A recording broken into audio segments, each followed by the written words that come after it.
The desert sun beat down mercilessly on Fort Apache as another scorching day began in the Arizona Territory. It was 1885, and life on the frontier was harsh, unforgiving, and definitely not meant for the weak. At least, that's what the soldiers constantly reminded Thomas McKenna every single day. Thomas sat alone at the wooden table in the mess hall, picking at his breakfast of hardtack and beans. Around him, the other soldiers laughed loudly, sharing stories of their wild nights in town and their conquests with women. Their voices carried easily across the small room, and Thomas knew they meant for him to hear every word.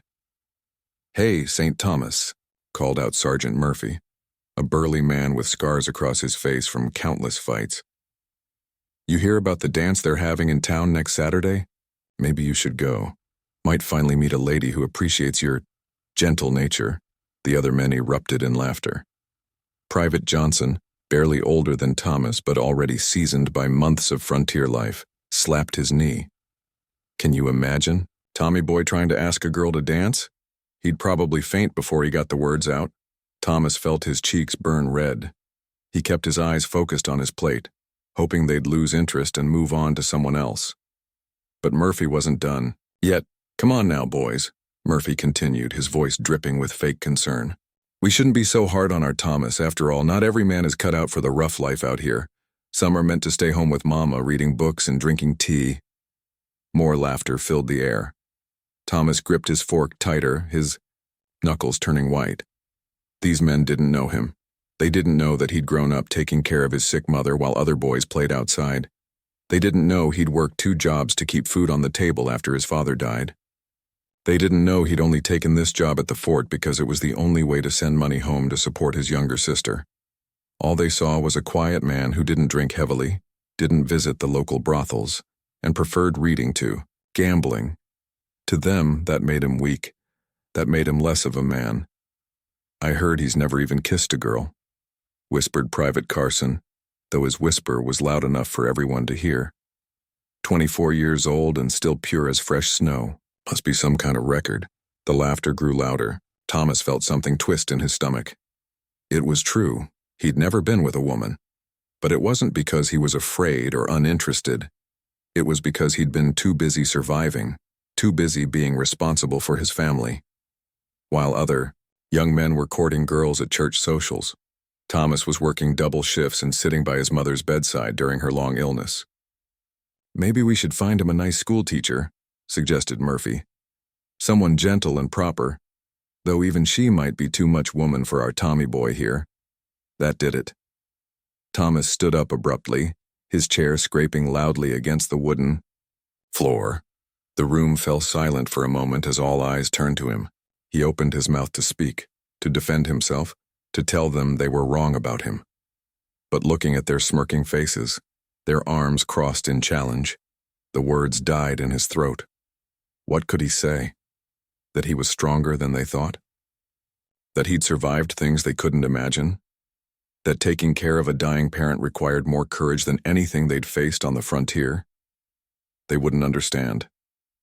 They'd just see it as more weakness, more proof that he didn't belong among real men. So instead, Thomas picked up his plate and walked toward the door. Behind him, the laughter started up again, followed by Murphy's booming voice.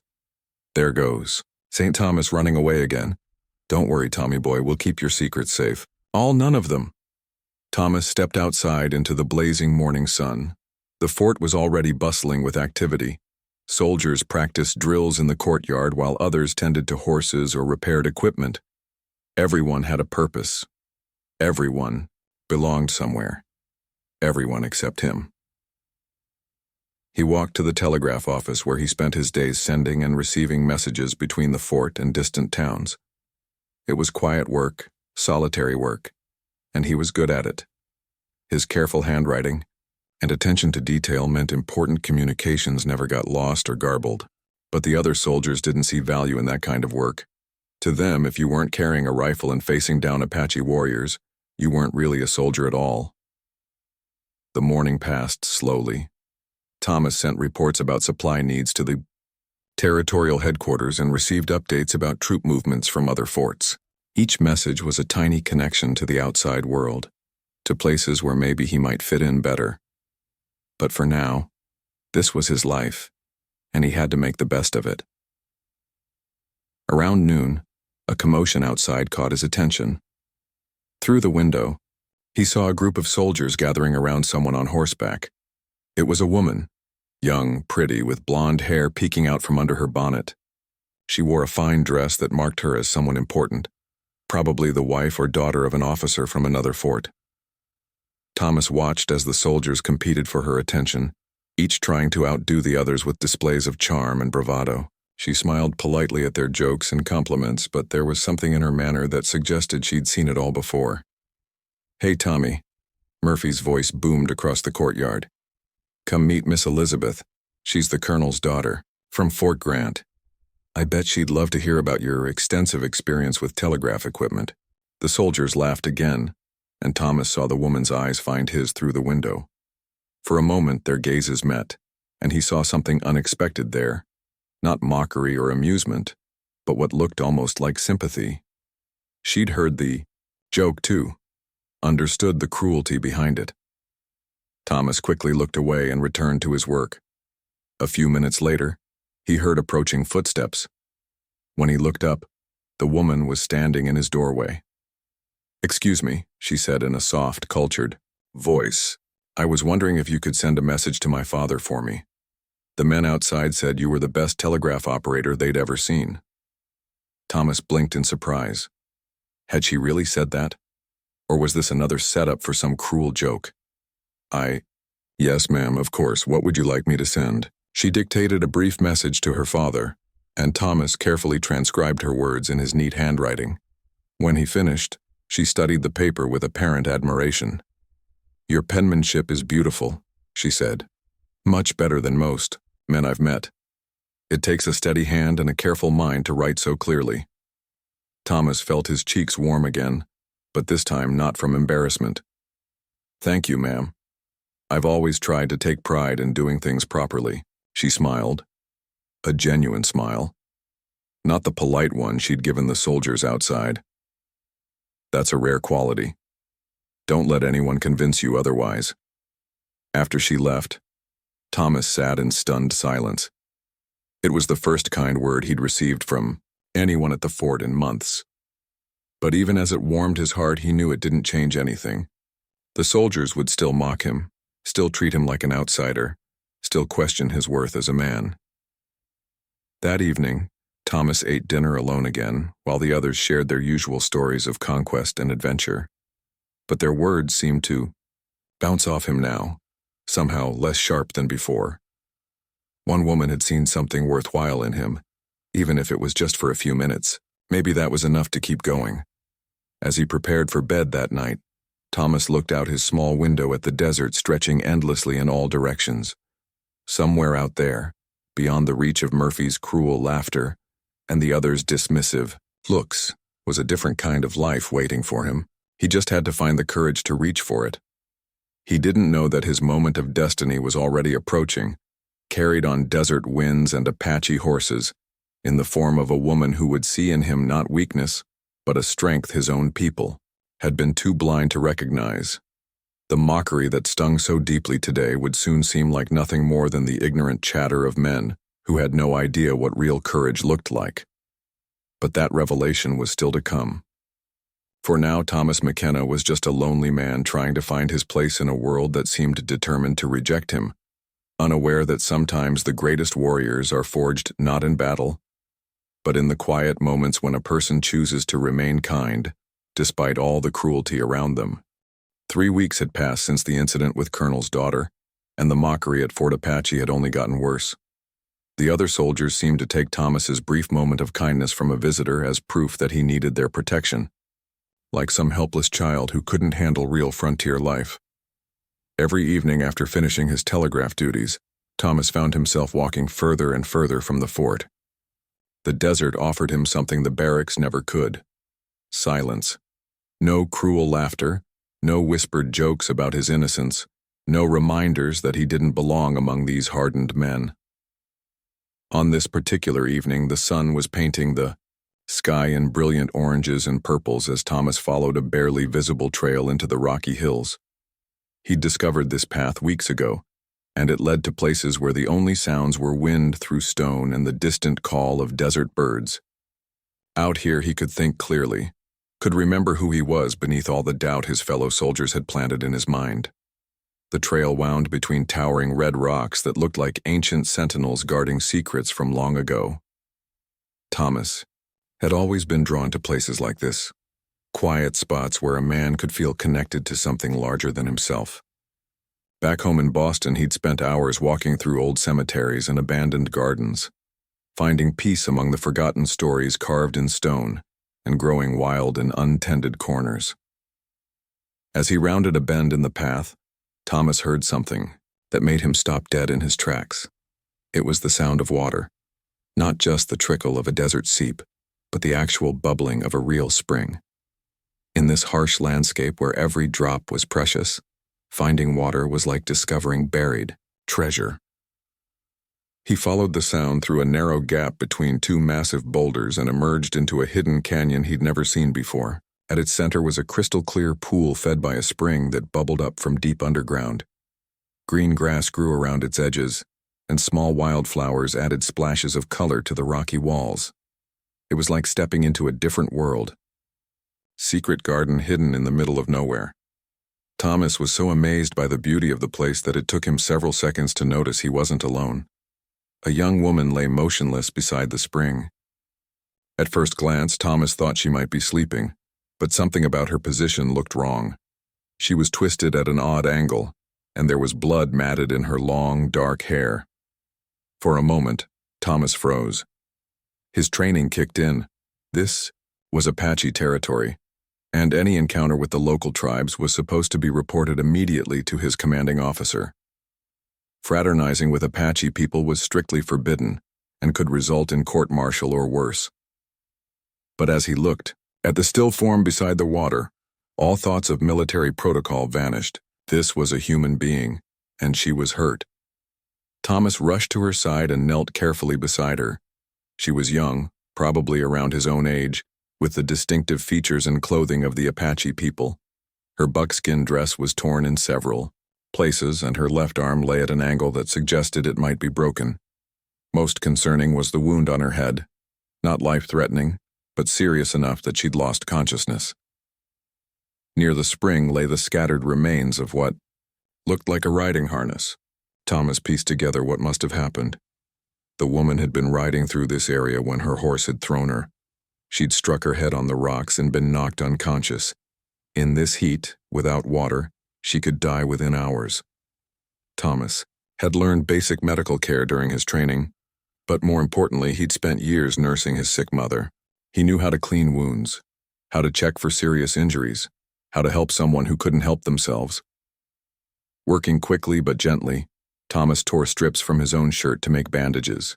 He soaked them in the cool spring water and carefully cleaned the blood from the woman's head wound. It looked worse than it was. Head wounds always bled heavily, but this one wasn't deep enough to be fatal.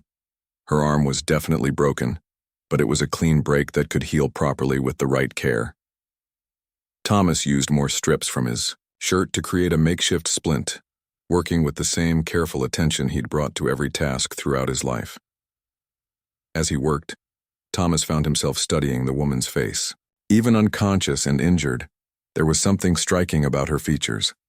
High cheekbones, smooth skin darkened by years under the desert sun, and an expression that even in unconsciousness suggested strength and determination. This wasn't someone who'd been helpless before this accident. This was someone who knew how to take care of herself. After what felt like hours but was probably only minutes, the woman's eyes fluttered open. Thomas sat back quickly, giving her space, not wanting to frighten her. For several seconds she stared at him in confusion, trying to understand where she was and who was helping her. When full awareness returned, Thomas saw her eyes widen in surprise and then narrow with suspicion. She tried to sit up quickly, winced at the pain in her head and arm, and said something in Apache that Thomas didn't understand, but that sounded like a question. "Easy," Thomas said softly, keeping his voice calm and gentle. "You're hurt. You fell from your horse." She studied his face intently, taking in his blue army uniform, his pale skin, his obvious nervousness.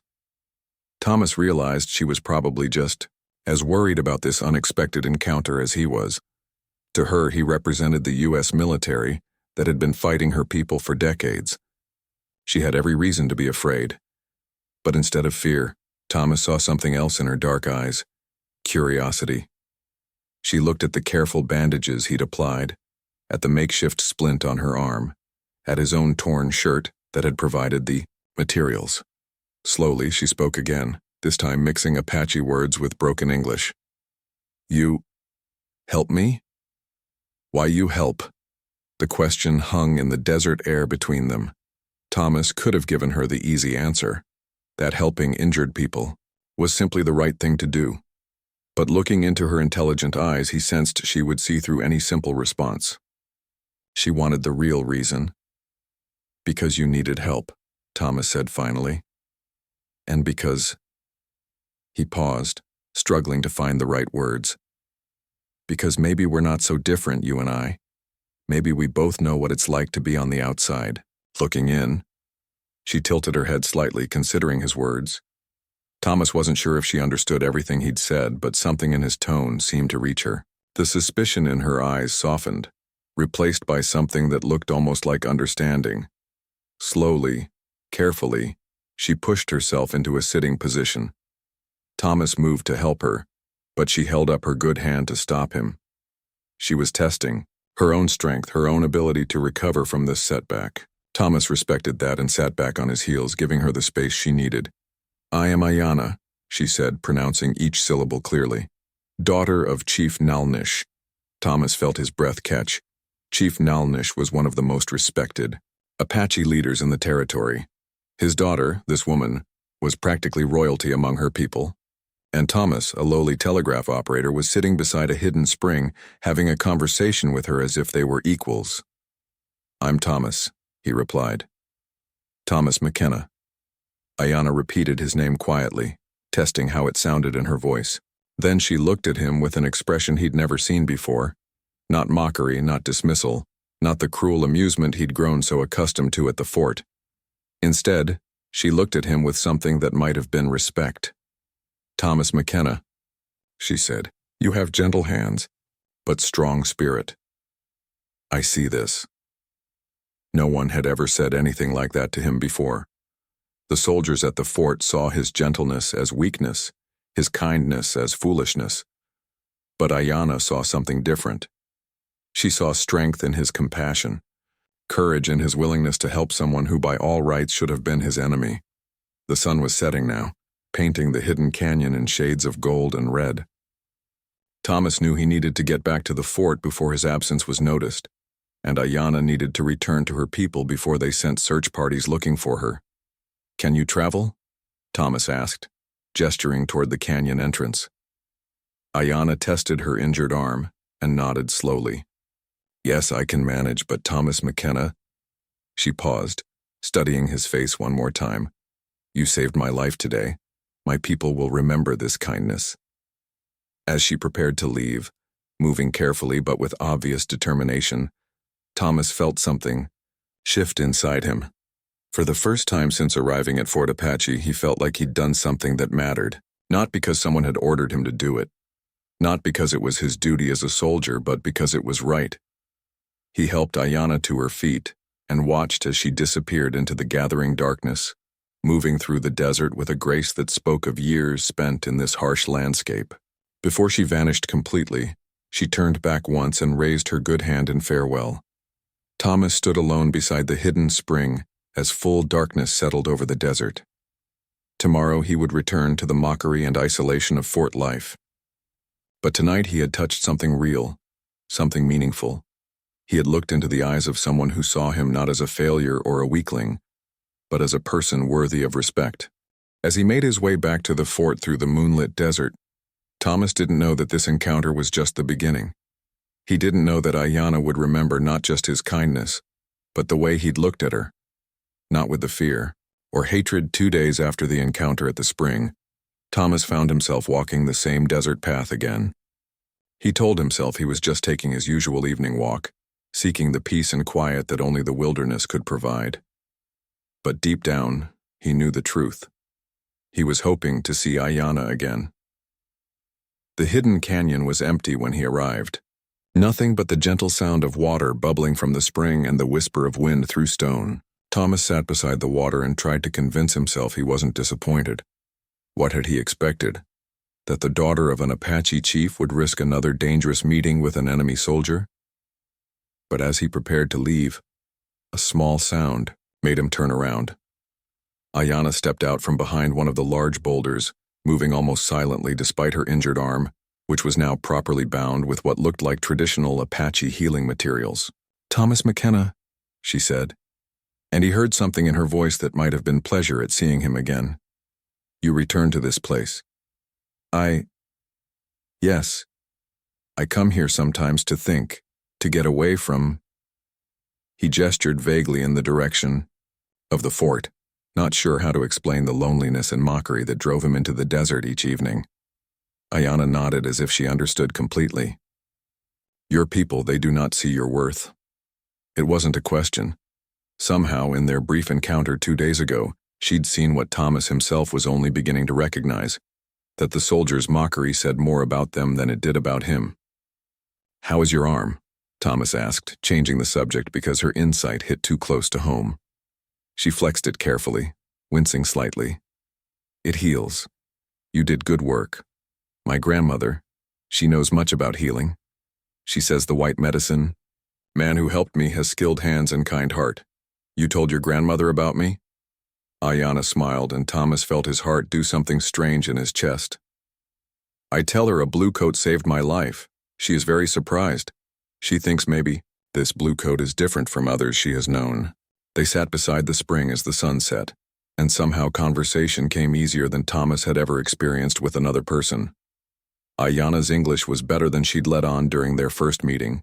She'd been testing him, seeing if he was the type of man who would take advantage of apparent weakness. Now, seeing that he wasn't, she spoke more freely. She told him about her life in the Apache camp, about the responsibility of being a chief's daughter, about the pressure to marry a warrior she respected but didn't love. Thomas found himself sharing his own struggles, the loneliness of being different from the other soldiers, the weight of supporting his family back home, the dreams he'd had to set aside. "In my language," Ayanna said, as they prepared to part, "we have a name for men like you. Gentle bear, strong enough to protect, wise enough to know when strength is not needed." No one had ever called Thomas strong before. The name followed him back to the fort and stayed with him through another day of mockery from his fellow soldiers. The next evening, Thomas returned to the spring, and again, Ayanna was there. This pattern continued for weeks. Every evening, Thomas would complete his telegraph duties, endure dinner with the soldiers who treated him like an unwelcome guest at his own table, and then escape into the desert. And every evening, Ayanna would be waiting at the hidden spring. They began teaching each other their languages. Ayanna would point to objects around the spring and tell Thomas their Apache names. He would write English words in the sand beside the water, showing her how the letters formed sounds and meanings. She was a quick learner, absorbing new vocabulary with impressive speed. "Why do you want to learn English so badly?" Thomas asked, one evening after she'd mastered a particularly difficult set of words. "Knowledge is power," she replied simply.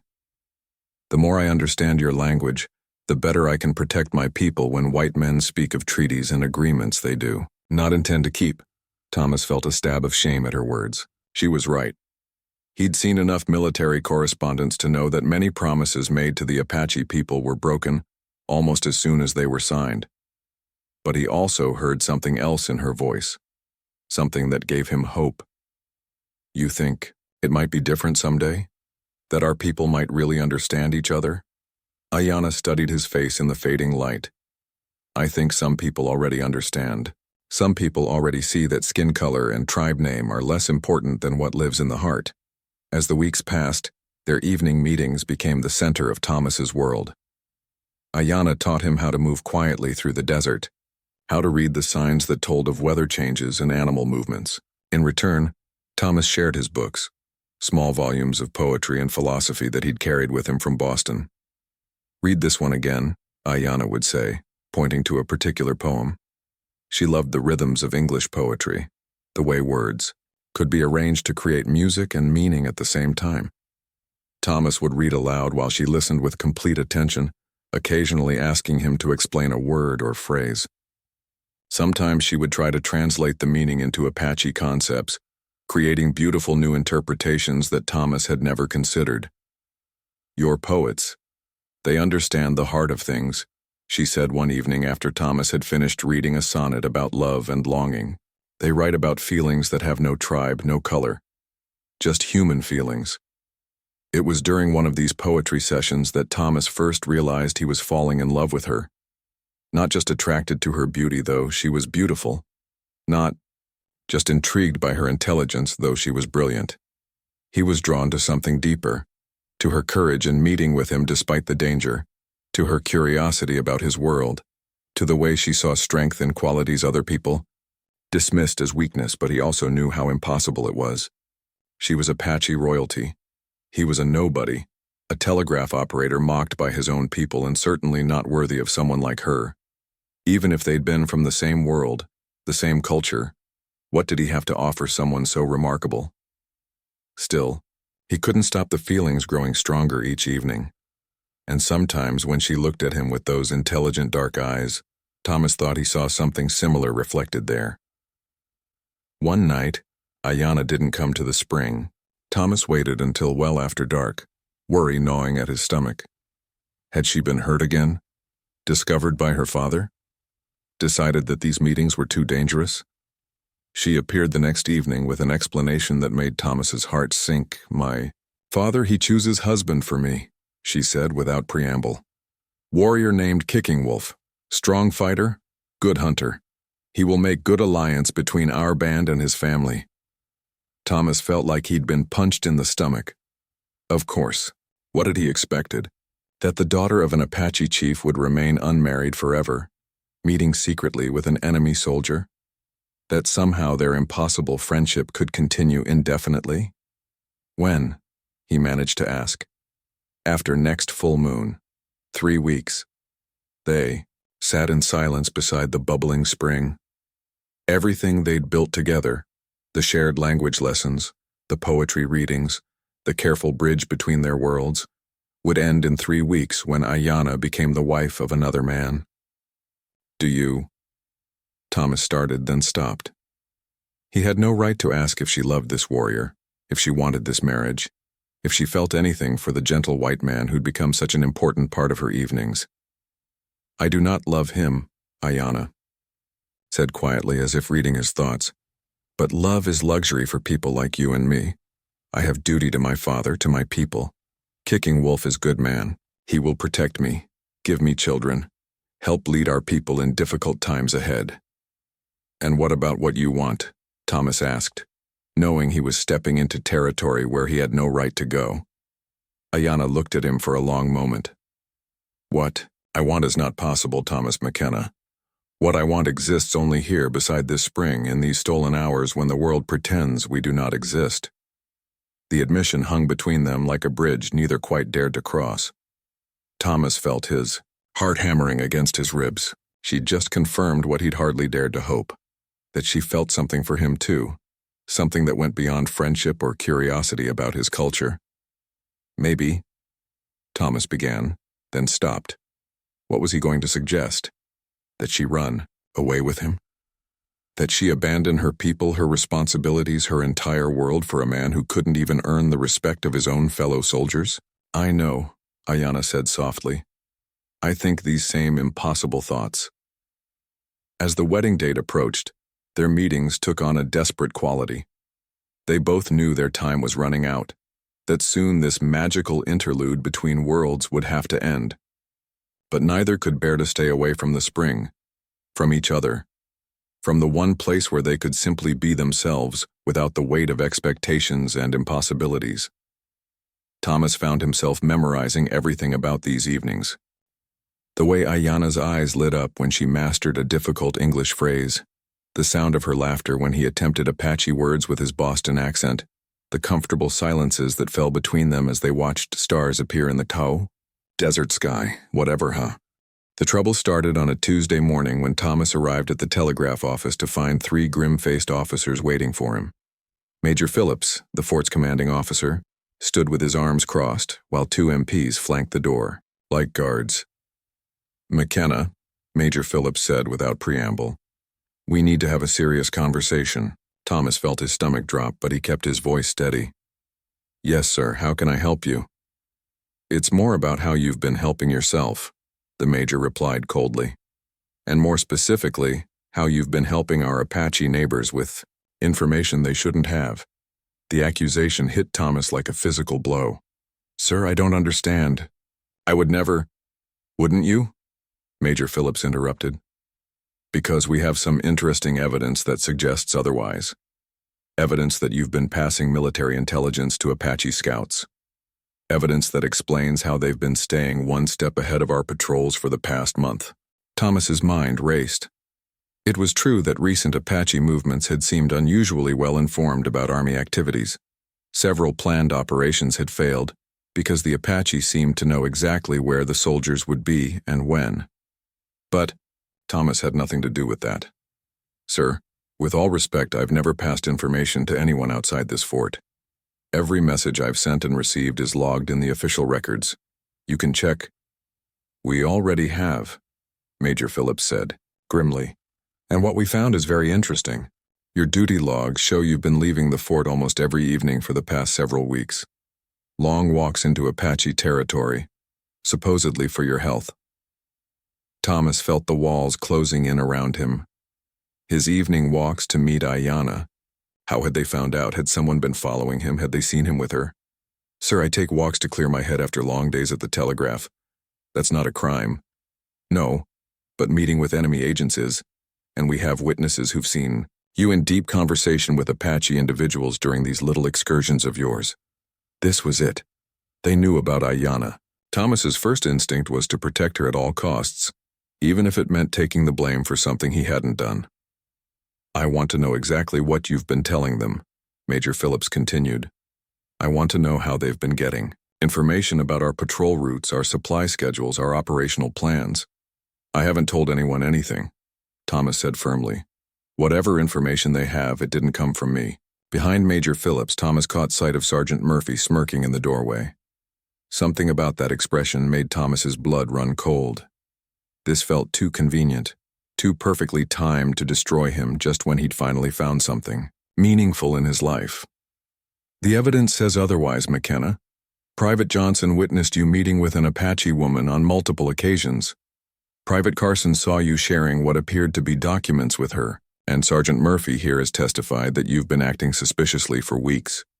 Distracted, secretive, going off alone every evening." Thomas looked at Murphy's satisfied face and suddenly understood. They hadn't discovered his meetings with Ayanna by accident. Murphy and his cronies had been watching him, following him, looking for any excuse to destroy the man they'd been tormenting for months. But the accusation of passing military secrets was false, and Thomas knew it. Someone else was feeding information to the Apache, someone who had access to the same intelligence reports Thomas handled every day. Someone who was using Thomas's evening absences as the perfect cover for their own treachery. "Sir," Thomas said carefully, "if someone is passing information to the Apache, it's not me. But my evening walks would certainly provide convenient cover for the real spy, wouldn't they? Someone who knew I was leaving the fort every night might use that timing to conduct their own meetings." Major Phillips's expression flickered with uncertainty for the first time. "Are you suggesting one of your fellow soldiers is the real traitor?" "I'm suggesting that framing the fort's telegraph operator, the man who handles all your communications, would be a very clever way to cover up real espionage activities." For a moment, Thomas thought he might have planted enough doubt to save himself. But then Murphy stepped forward with a document in his hand. "Sir, we also found this hidden in McKenna's quarters." Murphy held up what looked like a military map, marked with patrol routes and defensive positions. "Seems our boy Thomas was preparing quite a detailed report for his Apache friends." Thomas stared at the map in horror. He'd never seen it before in his life, but it was definitely his handwriting marking the various positions. Someone had somehow gotten samples of his writing and used them to create this forgery. "That's not mine," Thomas said, but he could hear how weak it sounded even to his own ears. Someone planted that. Someone copied my handwriting. Right, Murphy said with mock sympathy. And I suppose they also forced you to sneak out every night to meet with enemy agents? The trap was perfect. Thomas's real meetings with Ayanna, innocent but impossible to explain without endangering her, provided the perfect foundation for these false accusations. His absence from the fort gave him opportunity. The forged map provided evidence of intent, and his fellow soldiers' testimony painted him as a man acting suspiciously for weeks. "McKenna," Major Phillips said with finality, "you're under arrest for treason, espionage, and providing aid and comfort to the enemy. You'll be held in the stockade pending court-martial." As the MPs moved to arrest him, Thomas felt everything he'd built crashing down around him. Not just his career or his freedom, though those were certainly gone, but his reputation, his ability to support his family, his entire future. But worse than his own fate was the knowledge that Ayanna was in terrible danger. If they'd discovered his meetings with her, it was only a matter of time before they identified her as the daughter of Chief Nalnish. The political implications of that revelation could destroy any chance of peace between the fort and the local Apache bands. That night, locked in the small stone cell that served as the fort's jail, Thomas stared through the barred window at the desert, where he'd found the only happiness he'd ever known. Tomorrow he would face a military tribunal that would almost certainly sentence him to death for crimes he hadn't committed. But he wouldn't betray Ayanna. No matter what they threatened him with, no matter how much evidence they manufactured against him, he would never reveal the truth about their meetings. She was innocent of everything except seeing worth in a man his own people had dismissed as worthless. What Thomas didn't know was that Ayanna had witnessed the real crime that was being pinned on him. 3 nights ago, while waiting at the spring for their usual meeting, she'd seen a group of soldiers meeting with Apache warriors in a canyon a mile from their secret place. She'd recognized Sergeant Murphy among the soldiers, and she'd seen him hand over documents in exchange for what looked like gold and silver. Murphy wasn't just framing Thomas for treason, he was the actual traitor, selling military secrets to hostile Apache bands for personal profit. Thomas's evening absences had provided the perfect opportunity for Murphy to conduct his own meetings, and when those meetings were finally discovered, Thomas made the perfect scapegoat. But Ayanna had seen the truth, and now she faced an impossible choice. She could save Thomas by revealing what she'd witnessed, but doing so would expose her own secret meetings with him. As the daughter of Chief Nalnish, her testimony would carry enormous weight, but it would also reveal that she'd been conducting a secret friendship with an enemy soldier, potentially destroying her father's carefully maintained neutrality. Worse, her upcoming marriage to Kicking Wolf was part of a delicate political alliance. Her father had negotiated to keep their band safe from military retaliation. If she was discovered to have been meeting secretly with a white soldier, it could shatter not only her engagement but the entire peace agreement that protected her people. Save Thomas and potentially destroy her people's safety, or let an innocent man die to preserve a peace built on lies and misunderstanding. As she sat in her father's lodge that night, listening to the preparations for her wedding ceremony, Ayanna made her decision. Some things were worth risking everything for. Some people deserved to have someone fight for them, even if they'd never had anyone fight for them before. Thomas McKenna had shown her that there were white men capable of genuine compassion and honor. Now she would show him that there were Apache who understood the true meaning of courage, not the kind displayed in battle, but the kind required to do what was right even when the cost might be everything you held dear. The real test of both, their characters, was about to begin, and neither of them would face it alone even if they didn't yet know that help was coming from the most unexpected direction. Thomas had been in the stockade for 3 days when the Apache attack came. It wasn't really an attack, though that's what the panicked soldiers called it when dozens of mounted warriors appeared on the hills surrounding Fort Apache just after dawn. The riders sat motionless on their horses, weapons visible but not raised, like a silent challenge hanging in the morning air. From his cell window, Thomas could see the chaos in the courtyard as soldiers scrambled to defensive positions. Major Phillips shouted orders while men ran to man the walls and ready the cannons. But the Apache warriors made no aggressive moves. They simply waited, as if they had all the time in the world. "What do you think they want?" one of the guards asked nervously, peering through Thomas's cell window. Thomas studied the distant figures and felt his heart skip a beat. In the center of the group, on a magnificent paint horse, sat a figure he recognized even at this distance. Chief Nalnish, Ayana's father, had come to Fort Apache. The standoff continued for over an hour. The Apache warriors remained on the hills while the soldiers sweated behind their fortifications, unsure whether they were about to face a massive battle or something else entirely. Finally, a single rider broke away from the Apache group and approached the fort under a white flag of truce. It was a young warrior Thomas didn't recognize, but he carried himself with the confidence of someone bearing an important message. The fort's gates opened cautiously, and the warrior was escorted to Major Phillips's office under heavy guard. 20 minutes later, Thomas heard footsteps approaching his cell. Major Phillips appeared, looking more confused than Thomas had ever seen him. "McKenna," the major said slowly. "Chief Nalnish wants to speak with you. In person. He says he has information about the real spy in our midst, but he'll only share it if you're present." Thomas felt his world tilt sideways. How could Chief Nalnish know anything about the espionage case? Unless... Had Ayana told her father about their meetings?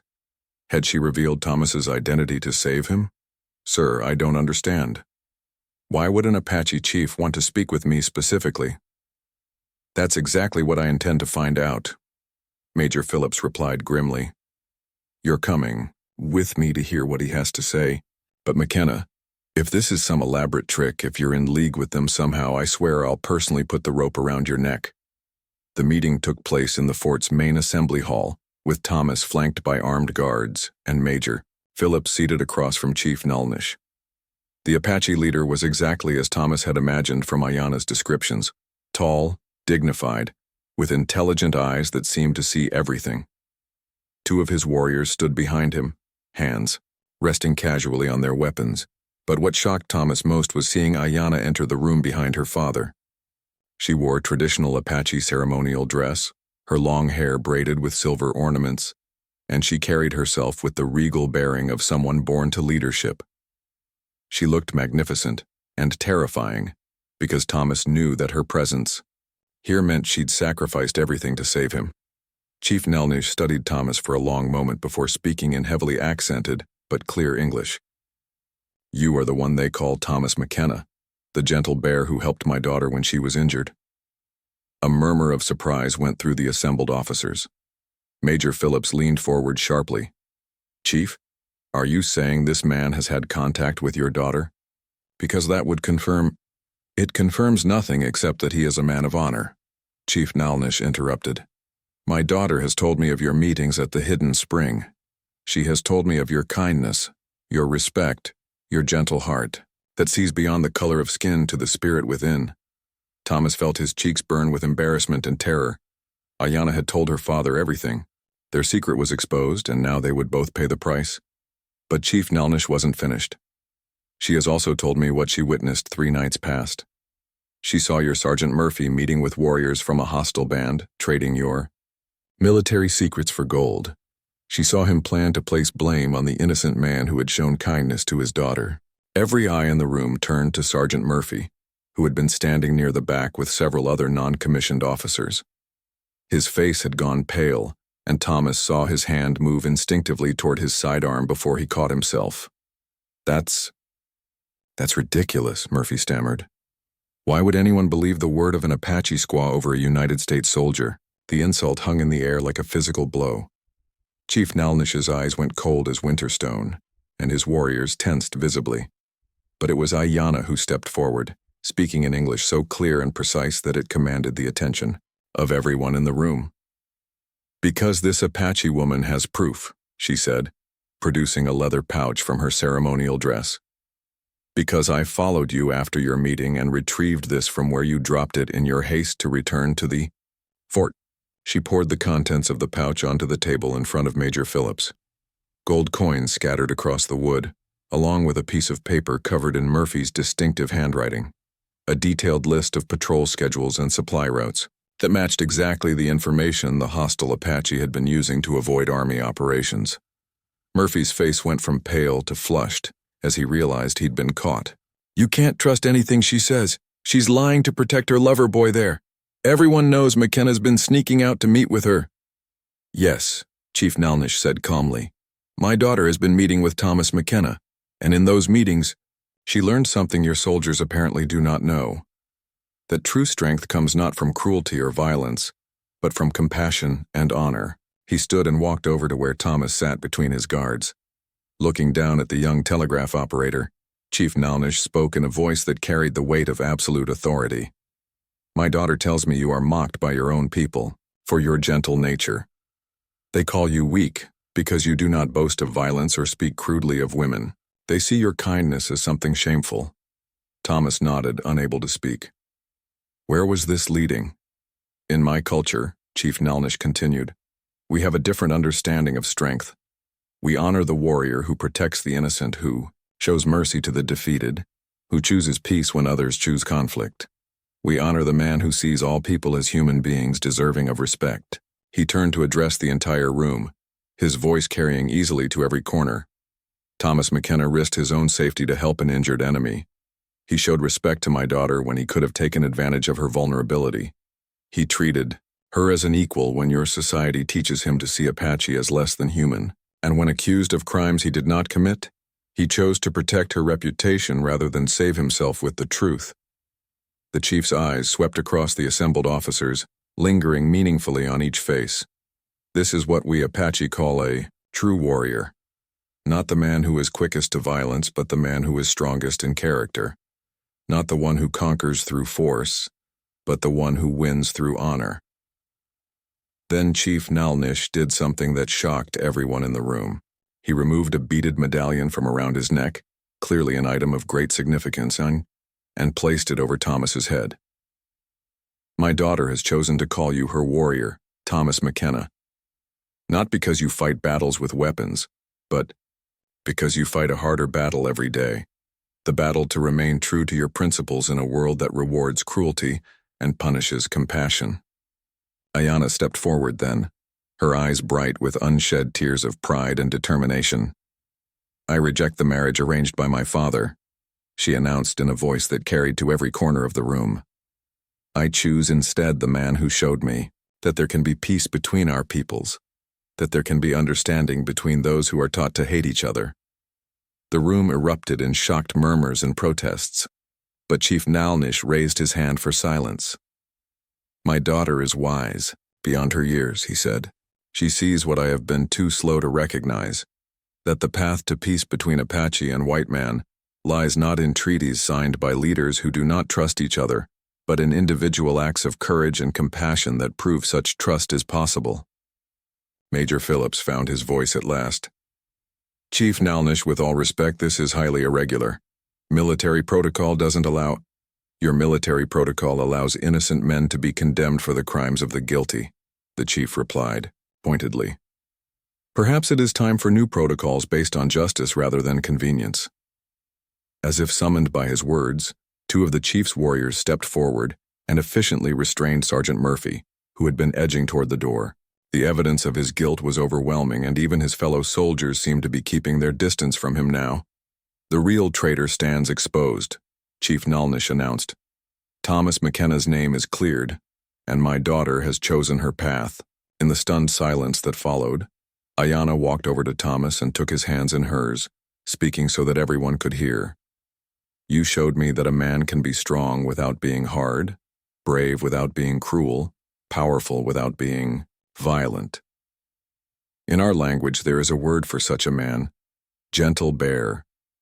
It means one who has the strength to protect, but the wisdom to know when protection is not needed."